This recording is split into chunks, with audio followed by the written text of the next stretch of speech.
The American Heart Association made a big change today, lowering the threshold for what's considered high blood pressure. Until today, 140/90 was the cutoff. Now it is 130/80. KTVU's Jana Katsuyama is here now. And Jana, this means almost 50% of the adults in the U.S. might have high blood pressure. Julie and Frank, it really is a fundamental shift in the way people think about high blood pressure. It was announced at the American Heart Association convention in Anaheim today, and it could mean 30 million more Americans will be considered to have high blood pressure under this new definition. It's a routine reading anytime you visit a doctor. Your blood pressure, measured by two numbers. On top, systolic for the pressure on your arteries when your heart beats, and on the bottom, diastolic for the pressure when your heart rests. I have family history and stuff, but for now, I think I'm okay.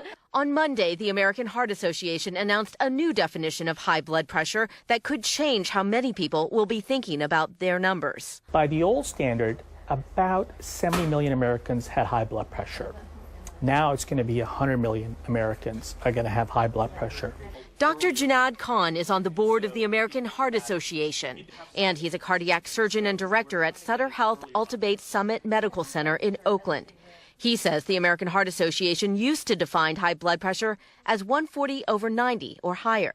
But the new standard defines high blood pressure as anything above 130/80. Well, we're hoping that if we get on that curve earlier, so if we tell people about diet and exercise earlier, particularly salt intake is a huge issue, then hopefully maybe they can never get to 140/90.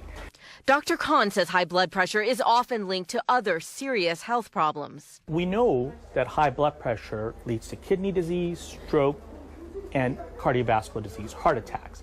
So this is something that you want to address early on. And with earlier patient education, the hope is to help people take action sooner.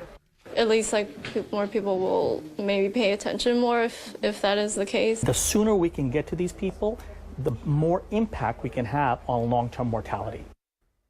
The American Heart Association suggests that you take your blood pressure twice with 5 minutes rest in between to avoid false readings. And they actually have a really good website we've posted on web links on KTVU.com where you can enter in your numbers and it will tell you exactly where you fall in this new scale. Okay, so does this mean more people will be on prescription medication?